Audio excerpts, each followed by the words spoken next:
All right, everybody, it's Tim, and we are taking a look at what else is going on the Midwest Podcast Network.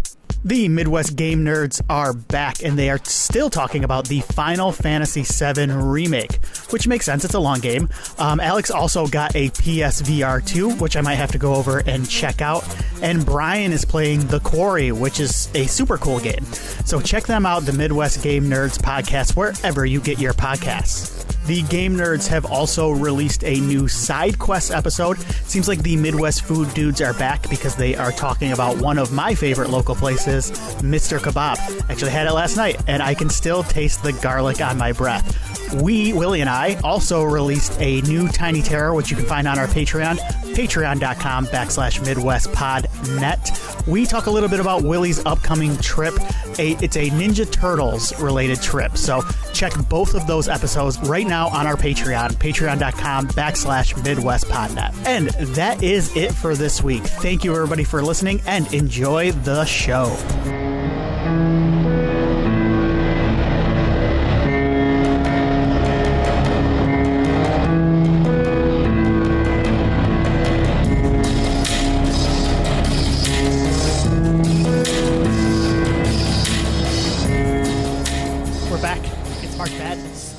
It is March Madness. Are you watching? Like, have you been? Tonight's the first batch of games. Let me show you what I got going here. You got a bracket? I got a bracket. Yeah. Okay. I got a bracket. Play for money? Do you just play for fun? I play for fun. Here's the so I am a person who watches college basketball all year, and what sometimes gets frustrating about the NCAA tournament is that means absolutely nothing when it comes to picking a bracket, because it could be like the dude in the office who has never watched a college basketball game just starts picking people on like the logos he likes or something, and they end up winning it. And I'm sitting here watching every game, and then I go through like analytic stats, and I have like certain like people I feel like Bartorvik and Ken Pom and all these places. And the person who randomly picks it because they like the wolf versus the yeah. So I'm the guy who randomly picks it based on the mascot or name. Yes. And you're the guy who actually does research, so you hate me, is what you're saying. And the other thing that pops up, for me as a fan, because I'm like a fan of a team, and I'm a fan of certain teams, but that makes me not a fan of other teams. And when I have to, like, there's a part of me that never wants to pick those other teams because I've grown to dislike them because of my fandom, and I have to overcome that. And there are sometimes I can't do it, and it burns me in brackets. I get that. Last year was a nightmare. Yeah. It was like the bracket buster year. Last year was there were 16 seeds beating 1 seeds and all sorts of crazy shit. I will say my alma mater is up right now with 4 minutes left in the second. I was gonna pop that up because not that I care, because I owe them a lot of money. Well, I don't owe them money. Here's what I haven't had going all day, because my team played today, and when my team plays, they're on the big screen. But check this bad boy out. This is YouTube TV. It's called the multi-view feature. This is all 4 games at one time. Don't show this to my wife. Thank you. That's insanity. Incredible. That's insanity. My wife doesn't get it. My dad is overwhelmed by it. He's like, I can't. How do you watch that? And I go, you just got to know. First of all, it's probably like growing up in the time I've been. I definitely have some form of attention deficit. ADHD. We all do. Remember when Picture-in-Picture first came out, and it was like, whoa. I used to have a TV, like a big screen TV, like one of those big big screens, and it used to have the picture-in-picture, and you could like swap out. You hit a button, it would swap it. That's the best, dude. So yeah, I'm watching this today, and like they got it on the phone now. I watch on the TV. This phone is too small, but I'm just using it. So if I like want to watch this game, I just go like this. You are a psychopath, but I love you. And then I go there, and it brings it up full screen. I've been doing it all day. Drives my wife insane. That is it's like so insanity. So State is in the tournament. They won this morning. Okay. I'm cheering for Oakland here. I believe I picked them in this one just because that's like one of those things I picked with my heart. To be fair, Oakland started off, I don't know if you know this, as they were a sub-school to Michigan State. Oakland is They were owned and operated by the same. I like Oakland's coach a lot too, and also I love when Oakland makes the tournament, because nationally people cannot wrap their head around the fact that it's Oakland, Michigan, and not like Oakland, California. Yes, it's great. And the last time Oakland was in the tournament, I was at Oakland. Yeah, I was a student there, which is fun. So, look, great school. Just, like every other school, future generations, be careful. That's all I'm saying. About going to college. That's all I'm saying. Like, I'm not saying Oakland. I'm saying college. I completely understand. There are other things to think about. Yes. Other options. Don't get pigeonholed into one option. College is it's a business. There are trades you can get into. Yeah. Yeah. So, I'm just weird about college right now. Anyway, I hope they win. I don't have them winning, but I hope they win. Yeah. All right. How many correct picks do you have right now? I was 6 for 8, so I had an okay morning. I haven't checked this recent batch of games. They've been pretty much chalk, except for that Oakland one. That would be nice though, because I picked that one. How many picks do you have out of 63? How many do you have right? Well, we've only gotten through the first 10 games so far. It just started today. So, what do you do your bracket through? Okay, let me. I do Yahoo Sports. Okay, I'm on CBS. So right now. Oh, okay, so it says I have 7 out of 63 picks correct so far. 63 picks. Okay, I don't understand how it's calculating. 63 picks is like the total number of teams I picked to win. Okay, I'm at 6. So I'm at 6. You lost one game, or one more than I did. Okay. Yes. Yep. Okay. I had BYU. I see what you're saying now. Okay. Well, let's not do this. People are going to be. Well, this is the thing. When you really start to break down like sports and like college sports, especially like basketball, where there's 300 teams, you get lost in the weeds. It's like the nerdiest shit ever. Like that's the thing. So that's what I'm talking about with my picks. So anyway, that will transition us into, because that's what I've been watching. But I've also been watching a couple other things that I wanted to talk to you about real quick, and then we're going to get into this bracket. Let's do it. Yes, because we've got a sequelless slasher madness bracket coming up. Yes, we talked about. This is like a standalone slasher bracket. We will probably get we won't, but we may get an objection or two here on a couple of them. I feel like there's arguable ones, but I'm going to. I was borderline, but it was kind of. I'm going to make sure I argue for why we included them, or yes. Okay, my bracket is insane, by the way, but yeah, I know which ones you're talking about, but we'll get to those when we get to them, because I think you can make an argument for why they're in this, and also it got kind of tough the way we wanted to do it, because we wanted to have equal representation across decades. Yes. Do you like how I, by the way, set you up for this and then made you do all the work? Was that fun for you? You gotta understand, this is hey. Ranking shit is ranking and organizing stuff is my favorite thing in the world. I know I gave you a gift. I'm just joking. I know you loved it. I love this. Yes. There's nothing more that I love than just putting stuff in Excel documents and filtering and sorting. Oh my God. And it's also, you had some downtime here and there at work, I'm sure. And you're like. It's a dream. Are they listening? What's that? There might be. No, I don't think so. But all I do is throw in a little YouTube TV multi-view. I go to town on these Excel documents. I'm good to go. Hell yeah. But all right. A couple movies I want to talk about first. This one was a rental. This is a new movie. This is a movie called Stop Motion, which is a movie I liked. I want to get that out of the way real quick. It's about a stop motion animator who kind of devolves into madness throughout the course of the movie. The stop motion animation aspect of this is really awesome, and it's really creepy. Because stop motion can be kind of creepy. Mm-hmm. But this style is kind of gooey and gushy and kind of it's cool. It reminds me of a old a Tool video. Nice. Nice. Yeah. So, the thing with the movie is the plot. I kind of give a brief synopsis there, very brief synopsis. But there's not much more to it than what I said. It's pretty much it didn't do much for me. It's kind of your run-of-the-mill artist gets overly obsessed with their work and just becomes classic kind of kind of a dick. And there's nothing wrong with that. It's just the problem I had with this is it never really hooked me plot level. I was just kind of waiting around for the next creepy gooey sequence stop motion. Yeah. Give it to me. Let's go. I remember I put in my Discord. I was kind of hoping it. By the end, I was I wish it focused because the end just kind of the third act is just madness. It's just stop motion craziness. Sure. And I'm I wish it focused less on the plot and just more throwing weird shit at the screen. Get gross. Yes, just so more goo. Please. And it's also it's one of those slow burn ones. It's an indie horror movie. It's one of those slow burn ones where you kind of have to be invested in. So I guess the thing I'd say is I would recommend it I think I saw the Shudder logo, so it'll probably be on there at some point. I would wait for that, honestly, but if anybody's interested, or wait till it drops down in price, because I think it was $7, but it'll drop down. Anyway, what I'm saying is, like, I think there are people that will like this a lot more than me, but like I was never hooked in by the plot itself. Okay.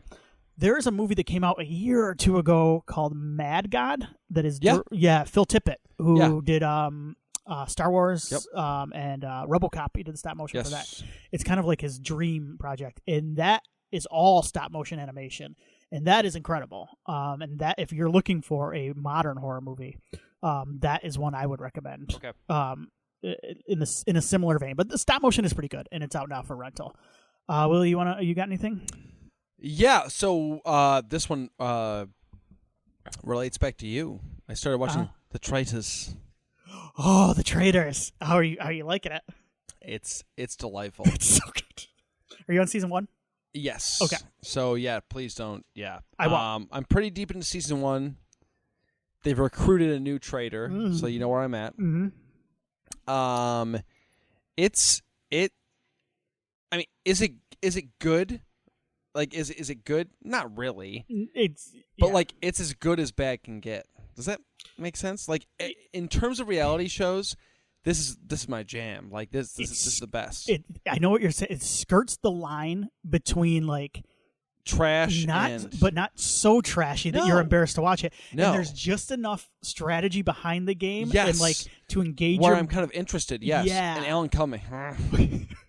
I think he gets even better the second season. I'll just say that. He's just so. It's really good. I mean, he's like my favorite reality host right now. He's the best. I don't watch a ton of reality. He's the best. He's so good. He's the best. There's been a murder. A murder. And then he's Fergus, wonderful. You've met Fergus, right? Fergus is great. Yep, Yeah. Yep. No, the whole thing's a ton of fun. I'm loving it. I've watched so much trash TV. Like, this is not trash compared to some of the stuff. Fantasy. Yeah. Like I don't know, like Fantasy Boat and all sorts of weird. You shit watch like that. Love Island? I have. Okay. Not like currently. Are you interested? Because it's like a 46 episode season. I'm like, this is insane. Like, I'm not. What about the one that you always show during Traders? Couple to Thruple. You gotta never watch that. You No. gotta watch Couple to Thruple. No, that weirds me out. I can't do it. Yeah. I would just have nightmares. You know what I mean? Like, I got my wife being like, "Hey, by the way, let's bring an extra." And then you're like, okay, like I gotta care for another This person. is like a pain in the ass. I don't. Is the sex that good? Yeah. So. No, I do not. I've been watching a lot of trailers lately. Trailers. Okay. Trailers. Okay. The Crow. Yeah. Let's talk about The Crow a little bit. I think that anything they did with this would be easy to shit on, regardless of like still photos or trailers or whatever. Because like The Crow, by those who hold it in high regard, hold it in very high regard, and I don't think there's any way around that. The Crow has a very passionate fan base. Yeah, I would say so. And that's great. I saw the stills that came up before the trailer, and I went, ew. I did the same. And then I saw the trailer, and I went, okay, yeah, all right. You were into it. I think a little less so than you, but yeah, because it's different. Like I don't want the exact same movie. Right. Am I gonna like this more than the original? Probably not. But like, I'm happy it's different. I'm happy there's a different approach. I'm like it certainly doesn't look like the worst Crow movie. No. Like, you guys are gonna bitch about this thing, and you've seen the every Crow movie but the first. Right. And you know what? I know that's like... It looks like a John Wick type action movie. Yeah, and I know which I'm cool with. Saying it looks better than the sequel, maybe damning it with faint praise there, but like, you know what? Maybe that is kind of the baseline, because I think I'm with you. I would not expect this to be like this much as the first one. Yeah. If you like the first one, yeah, you're not going to... But the thing is, like, even if you don't necessarily love the first one, or you're not familiar with... Remember, like, that's an old movie now. Right. That's not like for us it feels weird to say that, but like that's an old movie. Like it's older than like it's older now than like Return of the Jedi was when we were born. Right. So it's old. There's a lot of people out there who have not seen The Crow. If nothing else, maybe they'll watch the original and that's the thing in this day and age when everything is available to people. Like now, more people are going to see these movies. Yes. Yeah. So I thought it looked kind of cool. Like there was some really cool stuff with it, like with his invincibility in the trailer and stuff, like where he's getting stabbed and he's like, nope. The violent bits really worked for me. Really worked, yeah. So we'll see. I'm a little less into the main relationship in the movie between Eric and it's a little bit too mopey. It's a little bit too Leto Joker and Harley Quinn. Yeah. It's a little too. We'll see how it plays in the actual. We'll see. That's the thing. Is like I will give it a shot in the actual movie. Yeah. What other trailers? Overall, I enjoyed it. Oh yeah. God, I watched one today. Beetlejuice. Okay. So where are we at with this? You've seen it? I saw the pictures yesterday. They released the photos, and I texted you, or I Skyped you, or whatever. I can't remember. Whatever, you know what I mean. I messaged you in some form, and I said I'm excited. I'm happy to be excited for the last few hours that I can be excited about this movie before the trailer drops. Until you see footage, yeah. But then the footage dropped, and I'm not like it. Seemed Michael Keaton again in the outfit. Very much like the Batman outfit. It doesn't work. It works for me. I don't know what to tell you. The overly dramatic Deo was a little much for me. Do you know what it feels like to me? I've still not seen this movie, which is funny because the sequel came out today, I think. Ghostbusters Afterlife. Okay. Very respectful, but also kind of like maybe overly. There is a little bit, it's referencing. It is kind of. It's kind of weird that there's a reverence for what is essentially Beetlejuice. was like kind of a goofy It that's feels kind like of Ghostbusters After, like where it's like we're a little too serious here. I feel like, but now I will say I did like it's I thought, Burton, so and I did think I actually liked the Ghostbusters movie. I thought it struck a decent balance between that in the actual movie itself. The trailer, I was with you. I went, "What's happening?" Because there's that really slow, like treacly version. Yeah, I was kind of with you. The other thing too is, I think I liked Wednesday quite a bit, and that was Burton. Yes, and Ortega's in this. Yeah, so maybe he has found someone of the current generation too that will kind of be a good whatever you call it, collaborator. Maybe she will work well with him. And I think she is a good fit. Yeah. And having not just if it was just Michael Keaton back, I'd almost be like, yeah. You just got but Catherine O'Hara's back. Yes. Winona Ryder's back. So. Yeah, I don't know. I would like to see a little bit more. I'm definitely going to watch it. I mean, yeah. The other thing, though, too, is like comedy sequels are very iffy a lot of the time. It's true. And this is a comedy sequel, so. It's true. We'll see. Yeah. All right. This one I wanted to talk to you about real quick. All right. I wanted to check something real quick. Shin Ultraman. Oh, yes. You watched it. Yeah. I really liked this. I watched the trailer a couple weeks ago, and I went, oh, this looks cool, and I just rented it. And it sat in my library for a little bit. Super violent, right? Yeah, but not like... It wasn't like overly gory. Okay. I am by no means an Ultraman expert either. Like, I know of him, and I've seen a couple episodes of like the old TV show. I had a toy. Yeah, I know of him. I'm aware of him. But I don't think you need to be for this. This is from the same director as Shin Godzilla. Oh. Yeah. And it has similar things on its mind as far as kind of poking fun at government like bureaucracy and stuff like this. I think this is a funny movie. It does feel a little bit of like binging like 5 episodes of the Ultraman show because like it feels like 20 minutes each. Every 20 minutes there's a new crisis or a new monster. But I kind of dug that. Yeah, it's great. The pacing sometimes can always be weird in these type of movies, so it didn't really bother me. Like I was kind of in for it anyway. The CG is a little bit weird, but I think it's weird in a charming way where the CG kind of makes them look like men in costumes or like people in costumes. It's but Shin Godzilla is the same way. Exactly. Yep. I don't know where you are. Like CG, all I ask is that it looks cool half the time. Yeah. Like, it's never always going to look realistic, a lot of it. I just want it to look kind of cool. Agreed. Yeah. Or just not look so bad that it takes me out of it. Yes. It's very colorful, too. It's very funny. I think this is worth a rental. This is a good movie. I enjoyed it. I think Shin Godzilla is a little better, but this was also fun. Shin Ultraman. Shin Ultraman. All right, sweet. Where'd you watch that? That one I rented. It was a couple bucks on YouTube or whatever. Okay. That one I would suggest renting because I never know what movies, what streaming services those are going to pop up on. Like Shin Godzilla. That's tough, but that's tough. You may as well just rent those. Yeah. Honestly. If you are interested. Yeah. Awesome. One more thing. If are you caught up on Invincible? No. Okay. Then that was the last thing. None of season 2. I binged it. I binged the first half of it before. Okay. I had one rant. I texted you a rant that 8 episodes is not a season of television. Yes, that's right. That's right. Is it over now? Is it done? No, there are a couple episodes left because it's going to be. I think it's going to be 8 episodes. Season 6, I have not caught. That one just hit today. Episode 6. Sorry. Yeah. I'd still just as good. I would say season 2 is just as good. I enjoy it. It's very violent. Season 1 was great. Yeah. There's an action scene in the episode 5 that rules. It's so good. And I just want to I also want to say I've discovered that I like animation, and I'm getting there. Yeah. It's been I have not.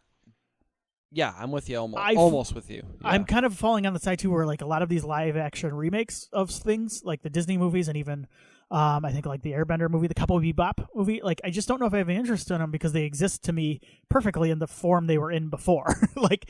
It's not like I won't watch one of those Disney remakes. Like the Jungle Book one I liked, and there's some really great ones. But Jungle Book was a book before it was a movie. Too, so there are many. It's not originally an animation. Yeah. But there are a couple more that I saw. I like it, but I'm like, does this need to exist? I don't think it does because I think the animated version of it is kind of perfect in its own way. Oh, by the way, real quick, because we're never going to do this otherwise. I'm glad you brought it up. R.I.P. to Akira Toriyama. Not a horror guy, but important to me, and yeah. So. The creator of Dragon Ball Z, correct? Yes. So, yes, want to throw that out there. But it's so super formative in my teenage, early teens, and whatnot. So yeah. And I would bet there's a crossover between Dragon Ball Z fans and horror fans. Sure. I'm sure there's some. Yeah. Very much. So yes. Very cool. Yeah. Thank you for bringing that up. Absolutely. All right. You ready to get into this bracket? I think so. Yeah. Wait. You prep your brackets, right? You kind of. Yeah, this is kind of how we always I'm flyby. I prep and torture myself. This is just like our bracket strategies in college basketball. I just fly. I torture myself. Yes, I go on these websites. It's the same way. I compare analytics, and then I let my wow, brackets busted. You're right. The first weekend, and you're just coasting by. So this is sequel Slasher Madness. Yes. This is to tie into the season. 'Tis the season for March Madness. Yes. If you are not a college basketball fan, it's all good because you're probably a horror fan if you're listening to this, and you can be part of a bracket. Yeah. Send us your brackets. Yes, I will post these. I will post the bracket. Please do. Yes.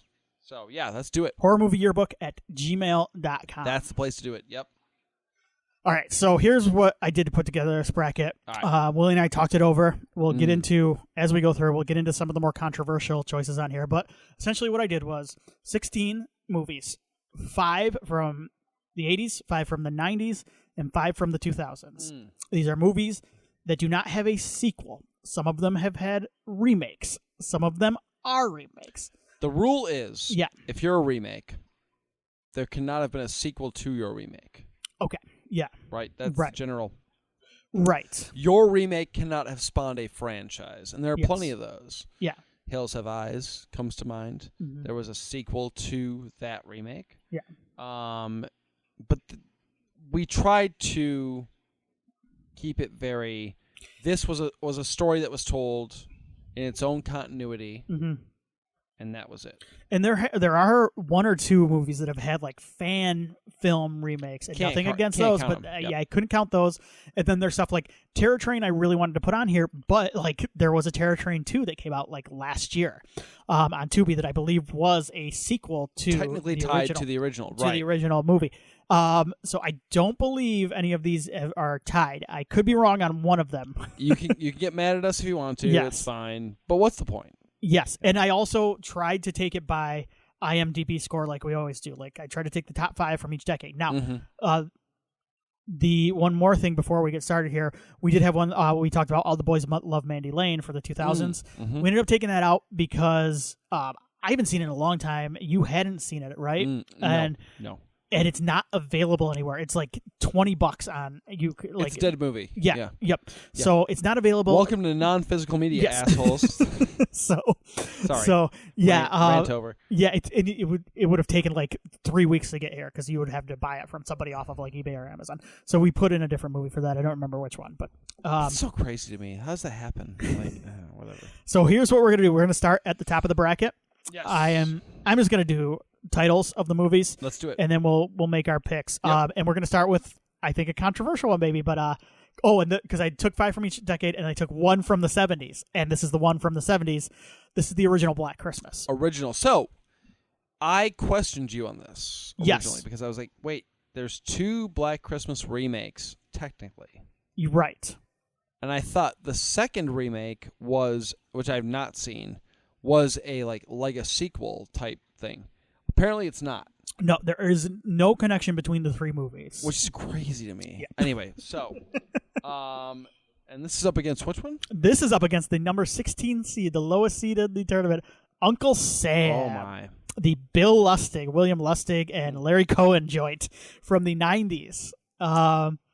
So who do you have? I'm going to throw to you first. Who do you have in the matchup between Black Christmas and Uncle Sam? I believe it's it's been a long time since I watched this, but I believe it's like a 90s like slasher about a veteran. Yeah, I think so. Yeah, I've seen it. It's very Jack Frost. Similar, yeah. Yeah.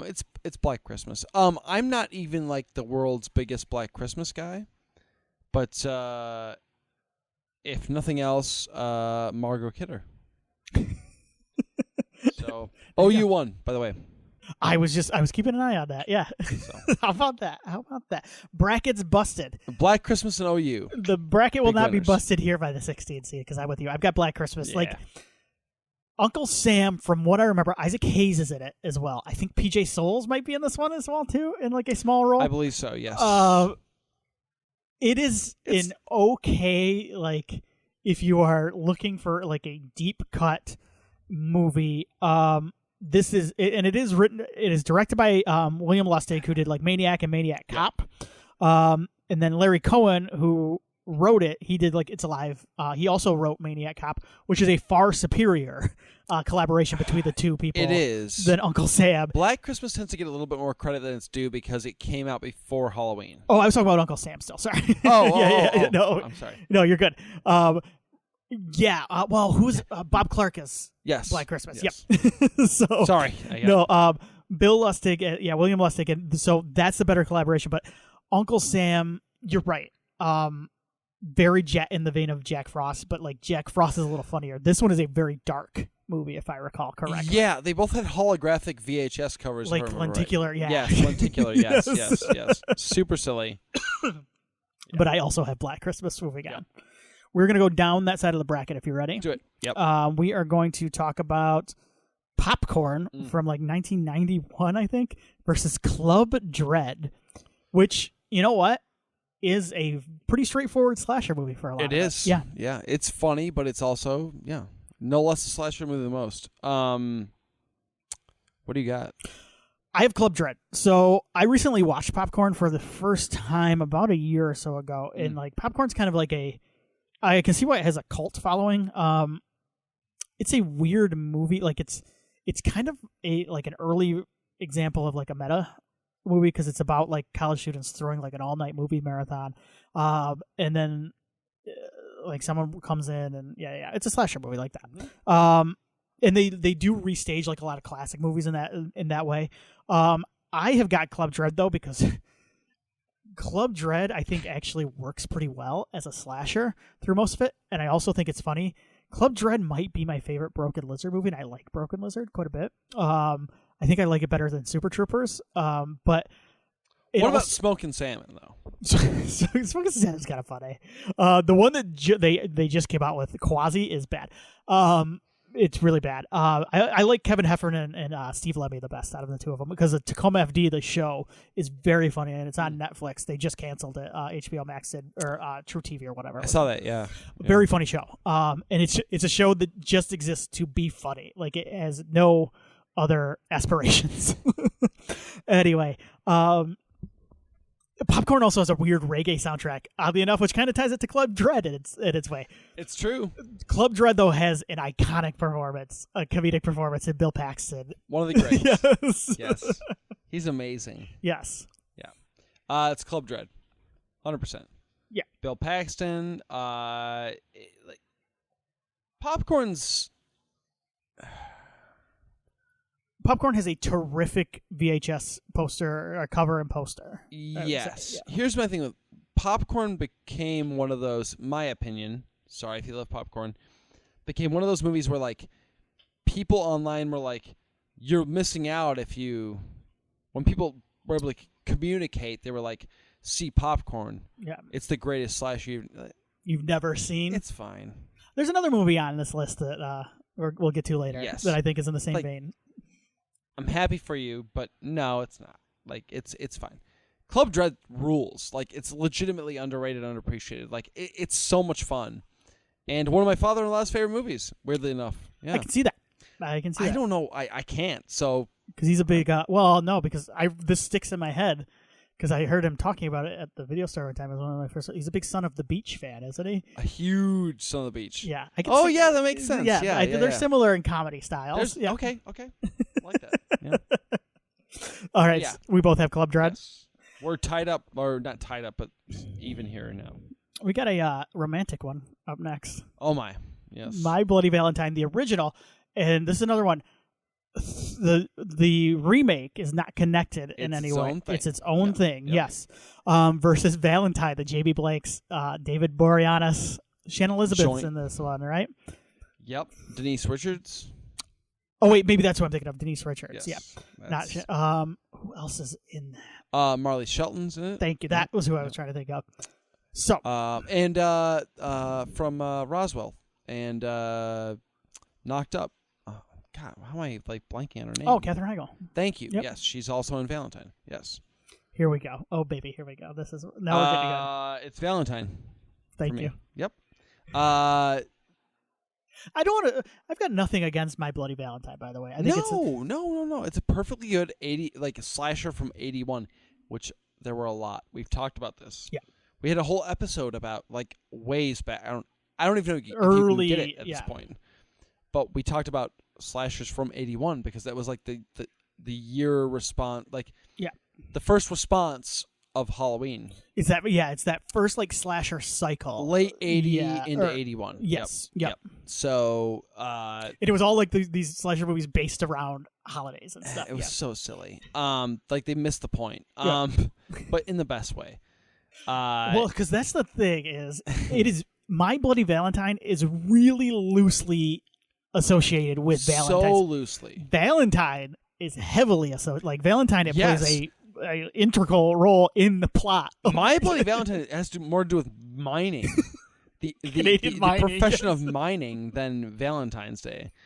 It's so good. But no, Valentine rules. It is the last really it's the swan song of an entire era of horror, which is that era that started with Scream. The 90s into 2000s slasher, that WB era thriller. Valentine's the swan song. It's not the best of the bunch, it's not, but it holds a special place in my heart. I like Jimmy Blanks, so me too. Yeah. The other thing about that I think gives Valentine the edge over My Bloody Valentine, and I know this is going to be sacrilege to some people, but the thing with My Bloody Valentine though is first of all I like the movie. I actually kind of like the remake better. I did too.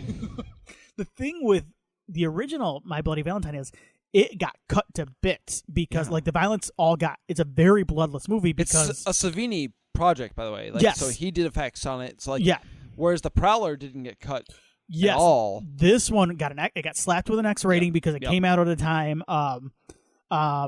It was around. It was in the 80s. It's like I think the Mark David Chapman is the thing. Like shooting John Lennon is the thing they kind of tie back to. It came out around that time, and they slapped an X rating on it. And Paramount was like, "You got to cut this. You got to cut this down." Paramount, very funny company. That like Paramount's name pops up a lot in these slashers around this time.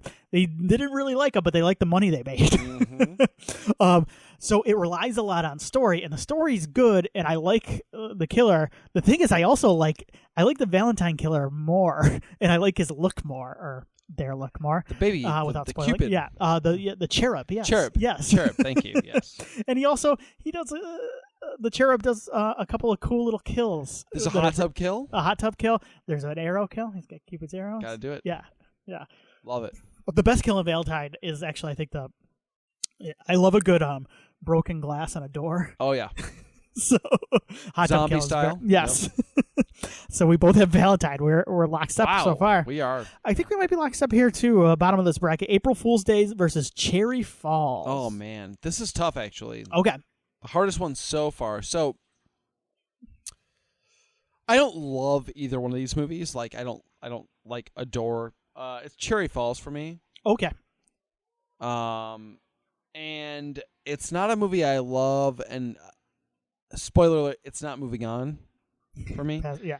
But April Fool's Day is fine, and I love the concept, and I think the execution is pretty strong. Mm-hmm. But Cherry Falls, the gimmick of Cherry Falls is so much fun. The gimmick of Cherry Falls is the virgins die. He's killing virgins. Instead of the opposite, which is I would say he. The slasher is killing virgins. Correct. Yeah. And there's a reveal. The killer reveal is like insanity, and it's so stupid. And there's a weird relationship between Michael Biehn and Brittany Murphy. Yeah, they're like father and daughter, and he's the sheriff, but it's really uncomfortable. These two movies are weirdly similar in that I think they both have killer hooks. They both have killer concepts, but they don't quite. I don't necessarily. Yeah, they both have very odd endings. Yes. Yeah. April Fool's Day. That's kind of the whole thing. The ending is the movie. Is the movie. Yeah. And I think a lot of what you think of the movie depends on how you feel about the ending. I think the ending of April Fool's Day, for those who don't know, the whole thing turns out to be an April Fool's prank. Right. I feel okay spoiling a 40-year-old movie. It's kind of great. Yeah. It's kind of great, but it's also in its own way it's kind of like deflating a little bit too if you're like into the movie. So it's been done since Cry Wolf. Yes. Yeah, which I could have put on this list actually. I didn't think about it. Yeah. I didn't. More deflating than April Fool's Day somehow, but yeah. So I think a lot of it comes down. April Fool's Day had kind of a fun what do you have? Both of these have good casts too. Yeah. Yeah. I've got April Fool's Day. Nice. Because I'm kind of what you said about kind of the forgotten gem that is what was it that you mentioned? Popcorn. That's kind of how I feel about Cherry Falls, where it got kind of built up amongst certain circles before it came out, and then I watched it and I went, okay, I see why people like this. I see why people think it's about Forgotten Gen. It doesn't work for me completely. I agree with you on that. I just think for me it sticks with me a little bit more than April Fool's Day. This is a very tough. This is very close. Yeah, I'm taking April Fool's Day, and they are both flawed slashers. Yeah, agreed. Yep. Other side of the bracket now, the number 2 seed. I haven't been doing seeds. Sorry. You're fine. Number 2 seed, Behind the Mask, The Rise of Leslie Vernon versus the number 15 seed, Dr. Giggle, starring Larry Drake. Hey, you know I love me some Larry Drake. Absolutely. Who doesn't? I know you do. But it's Behind the Mask. Yeah. Behind the Mask, I actually revisited sometime during the pandemic. I was watching a lot of movies at that point in time, and I revisited this, and I was like, man, this is pretty solid stuff. Like, it is low budget, no question. Like, it's shoestring in a lot of ways, but like, it kind of works because of that. It works, yeah. I think it works to its benefit. Advantage. Yep. And the first time I saw it, I remember kind of thinking like, oh, this is kind of like direct-to-video. Like, it's fine. But when I rewatched it, like, with some, I don't know, not wisdom, but I don't know, just under new circumstances, I was like, oh, this is actually kind of genius. So, yeah, it's Behind the Mask. Look, Dr. Giggles is what it is. It's called Dr. Giggles. Like, it's one of those kind of bloodless, like, 90s slashers that like came out around The Stepfather. A very dry period pre-Scream, because we're coming out of that second big slasher boom in the late 80s. The thing is, like, if we're going, like... Are you going Dr. Giggles right now? No. Oh, my God. Sorry. I thought... No, I was going to say, like, if I'm going to recommend... Yes. But it couldn't make it into this bracket, I'm going to recommend Corbin Burnson's The Dentist over Dr. Giggles. Oh, my God. Yeah. But The Dentist has a sequel, so it couldn't be in this. Ruffalo is in the original Dentist. Yeah. Yep. So, Larry Drake is great. The Dentist feels like a, like kind of like a Tales from the Crypt. Manny Cotto, the director, worked on Tales from the Crypt. But like I said, it's bloodless, and I echo a lot of what you said about Behind the Mask. So it's moving on. Yeah. This is a big time matchup here. What's the seeds here? I want to make sure I'm getting this right. Number 7 seed is The Prowler versus the number 10 seed Shocker by Wes Craven. Another, I believe, 1981 slasher. Yeah. 81 or 82. The Prowler, another Savini, effects-driven slasher. Versus, of course, Wes Craven. This is, Savini considers The Prowler like his best work, is what he said. I don't know if I agree with that. I disagree. I love you, Savini, but I disagree. But Prowler also got Joseph Zito that job on Part 4. It does. Tim. Yeah. Let's hear it, man. This is a tough one. It's harder. This is a tough one. The Prowler. Very different movies. The Prowler is sleazy. I think it's the better movie. I think it's well crafted. I think the kills are really good. I think it's great Savini work. I have nothing against the Prowler, but when it's this close, it comes down for me for a sequel to slasher. I think about who I would want to see continue on, who I think we got robbed of not having a sequel, and I think we got robbed of not seeing Horace Pinker continue on in Mitch Pileggi's performance. Because there's a lot of fun stuff you could do with that ridiculous character. I like and that. The original only touches the surface. I like The Prowler, and I would definitely watch a sequel. But I don't necessarily know if it lended itself to a sequel anyway. I think it's a good standalone slasher. I like standalone slashers. Yeah. Whereas I feel like Shocker, I could have taken another 2 or 3 Shockers. So Shocker is my pick. Maybe a controversial one. Oh, man. I was firmly The Prowler, I think. Not that I don't like Shocker. I do enjoy it. But I was pretty convinced on The Prowler until you made your sales pitch there. And we've done this to each other before, but I think I'm going to go Shocker. Okay. Here's why.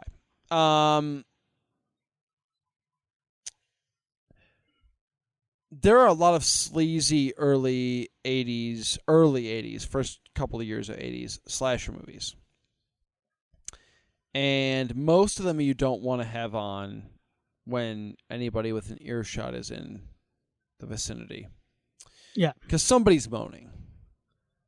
Whether it's sex or death, somebody's making moaning sounds, right? Yes. It's very prevalent in the 80s slasher movies.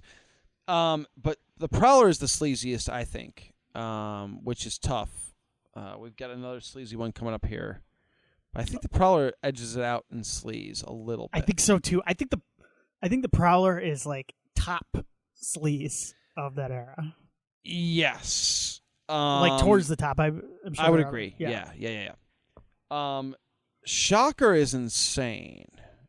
That's the other thing. It's nuts. Shocker is a one-of-a-kind movie. You couldn't make it now. Or before. It's Shocker. It's got a great soundtrack, too. It sure does. And who's the lead? It's Peter Berg. Peter Berg, yeah. What's happening? Anyway, Shocker. It's Shocker. Good. I'm glad I do like The Prowler, but it's Shocker. That's a pick-em for me. So yeah. All right. This one is not a pick-up for me. I'm just gonna be honest with you. This is a pretty easy choice for me. This is number 3 seed The Burning versus number 14 Ice Cream Man starring Clint Howard. Fire versus ice. It's The Burning. The Burning rules. Ice Cream Man is whatever. It's Ice Cream Man's a goofy 90s slasher movie with Beth Howard. Ice Cream. Yeah, go ahead. There's a comic called Ice Cream Man that's a horror anthology comic. It's not related to the movie at all. I would recommend if you are looking for a horror thing that's Ice Cream Man, do the comic instead. It's very good. And they're standalone issues. So it's all like creepy kind of existential horror. Wow. It's about an ice cream man who goes around and tells these stories. It's very Stephen King-esque in that way. Yeah. So anyway. Kind of Tales from the Crypt? A little bit, yeah. Mm-hmm. All right. Different writers on each That's each cool. book. That sounds sweet. It's The Burning, no question. Ice Cream Man is Dr. Giggles, but not as good. So The Burning. The Burning is sleaze. I mentioned a sleaze movie to come. But the Burning is, I don't know, The Burning kind of, it's the score. Yeah, The Burning. The look. Yeah. It just, the raft. It somehow elevates, I mean, it's still sleaze, but it elevates Jason a little Alexander. bit above. Yeah. Holly Hunter. What's my other man's name? The guy who produced the dolphin documentary. Fisher Stevens. Thank you. A lot of fun. Won an Oscar for it. He did. Yeah. All right. 6 versus 11 seed. Trying to give him credit. House of Wax. Okay, so this is the remake. Yeah. So this might be controversial. So there are 2 House of Wax movies. Yes, correct. The remake never spawned a sequel. Right. The remake is its own thing. Has nothing to do with the original. Yes. So we counted it. And if you have a problem with that, well, I don't know what to tell you. So we counted it. Versus Midnight Meat Train, which is close enough to a slasher, I think. It's on the... That's the tough... Yeah. So I needed another 2000s one, and I like Midnight Meat Train. Yeah. And it got on there. So it was either that or Bones with Snoop Dogg. It's a slasher, though. Yeah, and Bones Snoop Dogg is actually less of a slasher, in my opinion. Bones is a ghost story. Agreed. Yeah. Midnight Meat Train, at least, is like a guy killing people one by one as... Yeah. I am going to go Midnight Meat Train here. Yep. I like the director, whose name is escaping right now, the guy who did Versus. Riho Kitamura. Oh, my goodness. Yes. I'm also a Clive Barker guy. I also think Midnight Meat Train is really good. I think Bradley Cooper is excellent in it, in that role. Sure. I like House of Wax quite a bit. It's probably I think it might be my favorite of that like Dark Castle batch of remakes. Oh. Which one do you like better? 13 Ghosts? I still might go House of Wax. Really? They're neck and neck, yeah. Man, it's 13 Ghosts for me, but House of Wax is... I like the kills in House of Wax. Yeah. The thing with House of Wax, though, is it does drag a little bit. It's like 2 hours long. And I think it's a little long to be for what it is. So Paris Hilton gets the pole through the head, which was the big thing at the time. Like, that was the selling point. Yeah. Watch Paris Hilton die. Yeah, it's got a fun young cast. I like House of Wax. Yep. I like Midnight Meat Train better. I think it's a better movie. Nice. I agree. Okay. There you go. That's it. All right, round 2. We're tied up. We got Black Christmas up against Club Dread. Very different movies. Yes. Both kind of funny in their own ways. Humor. Certainly one leans more towards humor. I am going to make people mad and go Club Dread. Sorry. I'm going to back you up and go Club Dread. It's so much fun. I think it's a blast. And I think there's some good kills. And I think it's underrated. I still say Penelope all the time. Yes. When I see the name Penelope. The other thing with Black Christmas, I know people go into movies for different reasons, watching movies. With slasher movies, for me, slasher movies are very much a beer and have a good time subgenre. Party. I don't have a good time when I watch Black Christmas, the original. I think it's too icky. It's a bummer. It's a bummer. But I mean, it's great in its own right. Yeah, but it's a bummer. It's not like what you want. It's effective at what it's doing, but it's not necessarily what I want. It's not what you want from a slasher. It's not what even Halloween. Like Halloween's not like that. Halloween, I hoot and holler. Yep. That's my slasher subgenre is a hoot and holler subgenre for me. Agreed. I'm there for the kills, and I'm not there to be grossed out and icked out. And there's some of that in Black Christmas for sure. And you know what? I agree. The Black Christmas, all 3 of those movies, I find stuff to like in all 3 of them, but all 3 of them are flawed, and none of them. I don't really like any of them that much. I've seen the first 2. I've not seen the third. Okay. Which was from 2 years ago, 3 years ago? Yeah, I think it was right before the pandemic, maybe. I don't remember. Yeah, whatever. We're not talking about that, so it's fine. We've both got Valentine. Yes. Up against, well, you have April Fool's Day. And you have Cherry Falls, Correct. Right? For me, it's Valentine, no question. Yeah. Got Valentine Cherry Falls was barely skated through. So what do you got? I have Valentine moving on as well. I will stick up for Valentine a little bit here real quick because I think it gets a bad rap because it came out at the tail end of that post-Scream boom, and it's very much I think it's just as good as Urban Legend. I think it's just as good as some of those other movies. I don't understand. It's got some good kills. It's got a good looking villain.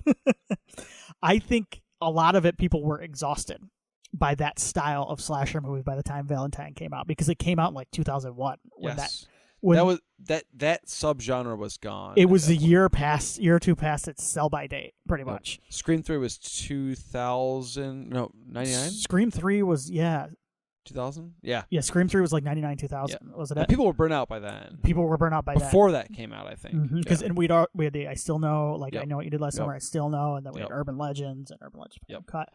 So I think people were burnt out by that point, and I don't think it ever had a shot. And I think it's a fun movie. What a beautiful but short period of time that movie came out during. Right. 96 through like 2000. Yeah. Like that was the sweet. It was like half the length of the previous slasher boom. Yeah. Right. So cool. Yeah. I guess looking back, we did get those remakes in the back half of the 2000s, right? Yeah, but that was a whole different. Yep. Yeah. Then we both have The Rise of Leslie Vernon versus Shocker. Yes. Leslie Vernon for me. Me as well. Shocker's a ton of fun, but I think Leslie Vernon actually is really smart. The subversive slasher movies sometimes they're trying too hard to be smart and be subversive. There's a risk of being too smart for your own good or thinking you're too smart for your own good. Yeah, and winking too much. Leslie Vernon does really, really toes the line, really finds that balance. And so I don't it's I really appreciate what that movie did. Even if it's not one of my favorites of all time. Oh, sorry. It was a great job. Yeah. Yeah, I knew I liked it when it does the reveal that all of the killers are real. Freddy, Michael Myers, Jason, they all exist. It's so cool. It's one of the cool twists. Shocker feels like Wes rough drafting things that would come later. And it feels like he was forced a little bit too, in my opinion, to make another Freddy Krueger, please. Exactly. Do it. Yeah. And there's still some Professor Wes in there. That's what I always like about Craven movies is there's always something underneath the surface you can dig into if you want. Even My Soul to Take, there's the Condor shit that you're just I can't. Wes gets it, but I don't know what he's talking about. We'll never know. Shocker is not subtle with what it's trying to say about. No, but there's some of that. But you're right. It does feel it almost feels like he makes Shocker, and then which leads to New Nightmare, and then that leads to Scream. He's kind of toying around with eventually getting to Scream eventually. Because you're right. Shocker feels very much like another Nightmare on Elm Street. Let's make another in that vein. There's a little bit too much of that. I love Mitch Pileggi's performance, but it does feel a little bit. It does feel a little bit like he was told by somebody, this needs to be big. Right. Really big. Yeah. So. All right. And then finally we've both got The Burning versus Midnight Meat Train, right? Correct. This is weird. This is a tough one, honestly, but I'm going to go, okay, I'll start it off. Yeah. And I'm going to give the same reasoning as Midnight Meat Train we talk about is kind of borderline slasher anyway. Yeah. Midnight Meat Train works better as a one-off movie anyway because it feels like it's a Clive Barker short story is what it's based on, and it feels very much like that. And Clive Barker movies, short stories, do feel a lot of the time like they're self-contained, and this feels very self-contained. It feels like a full movie. I could have watched a few more Cropsey movies if I did. Well, yeah, of course. The Burning 2, The Burning 3. I agree. So I'm going to go back to that reasoning for this because I think I like both movies quite a bit, and Burning is a classic slasher. I'm going to go opposite of you. Okay. And for the opposite reasons, but I think everything you said makes sense, but I'm just going from a different mindset where the Midnight Meat Train is not quite enough of a. The Burning is the quintessential slasher movie. Right. Like, if you ask, like, if somebody said, what slasher movie should I watch, it would not be the original Halloween. Because I don't think that's indicative of what slasher movies really are, even though it was kind of the genesis. It would be one of two movies. It'd either be Friday the 13th Part 4, which is not on this because it can't be, or The Burning. Those are the two, like, I think of immediately where, like, these are slasher movies. Yep. Midnight Meat Train is undoubtedly a better movie. It's a better movie. But if we're going for one-off slashers, when I think of one-off slasher, that's one of the first movies I think of as is The Burning. Okay. And so, yeah, I agree. I want more of Cropsey. I wanted some more of him. I take 2, 3, 4, but it was a one-off, and it feels so of that. Yeah. It's The Burning for me. I'm going with The Burning. Yeah. So we've both got the same Final Four. This has happened 90% of the time on this episode, or on these bracket episodes. We don't have the same Final Four, do we? No. Who do you have? The Burning. No, I picked The Burning as well. Sorry, I wasn't clear on who I picked. Yeah, yeah. We both got there. We had sorry. We had different reasonings, but we both got. I thought you were picking. Yeah. Okay. Yep. My bad. Yeah. So we both have Club Dread, Valentine, Leslie Vernon, and The Burning. So we do. Okay. Well, even when I didn't realize, we still do. Let's see if we got the same finals. Club Dread versus Valentine. It's Valentine for me. I love Club Dread, but it's Valentine. You know what? I haven't made my picks here. It's Valentine. So the reason why is because this is where Club Dread finally falls off, and it's not because I don't love it. I do. But this is where that element of satire or spoof leans in a little bit too much for me. Like compared to what we're doing here with these are standalone slasher movies. It's a standalone slasher, but it's also a comedy. The Valentine is very much a slasher. Yeah. And so for me, I like my slashers a little bit mean. Generally. Especially when my standalones. Like when you get into Fridays and Nightmares, like it's a different. Yeah. That's a franchise. It's not even so. But with my standalones, I like them a little bit mean, and Valentine's definitely got that meanness to it. Whereas Club Dread, it's fun, you know? Yeah. Club Dread feels like a movie made by comedians that like horror movies, but maybe like don't. Like Shaun of the Dead? Yeah. Yeah. Mm-hmm. Valentine feels like it's made by like a horror director. Yes. Like it feels like a horror movie. Yes. Club Dread, yeah, I'm going to go Valentine as well for a lot of the same reasons. Club Dread, it's, like I said, Club Dread's a great... Coconut Pete is forever and all time. Pina Colada Berg is an all-time great creation by Bill Paxton. One of my favorite things. It does work. It does function as a slasher, but I'm with you, Valentine.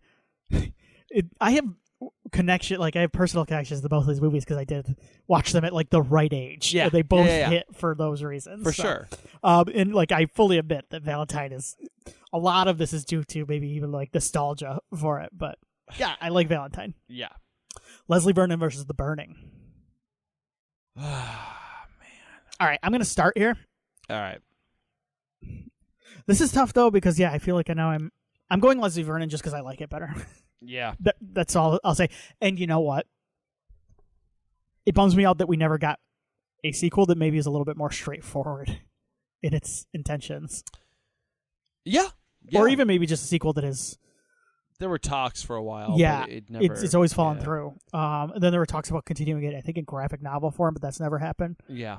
Yeah, this is tough, though, because you're right. Because, like, if I'm picking a straightforward slasher, it's The Burning. Like, what represents a slasher?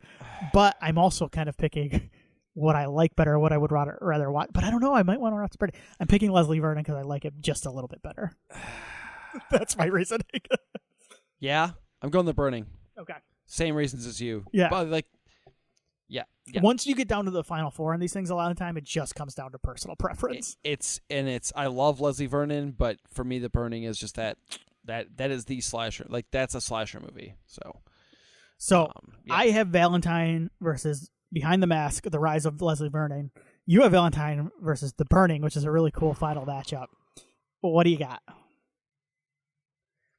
This is the problem with not like prepping. Like I mean, I've looked at the bracket, but I always make a promise to myself like not to make specific choices. Of course, I know a couple. Yeah, but I try not to make a full, finish a full bracket before I I come on here, and this is the problem where I hesitate at the end.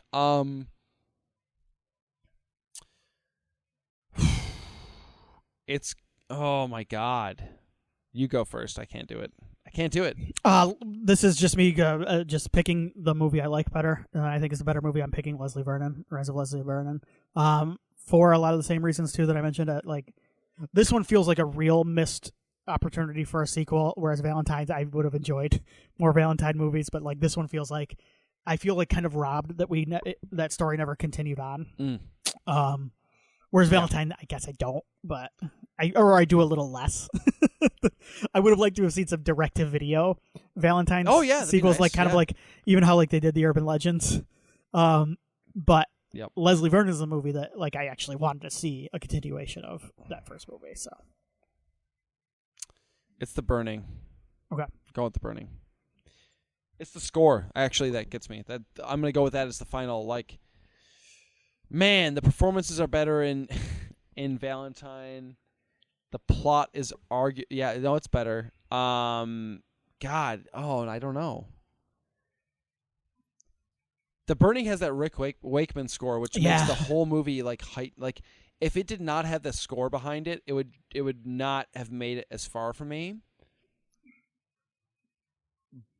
But it makes the whole experience like resonate in my mind, and when I ask myself, okay, which movies do you own on Blu-ray?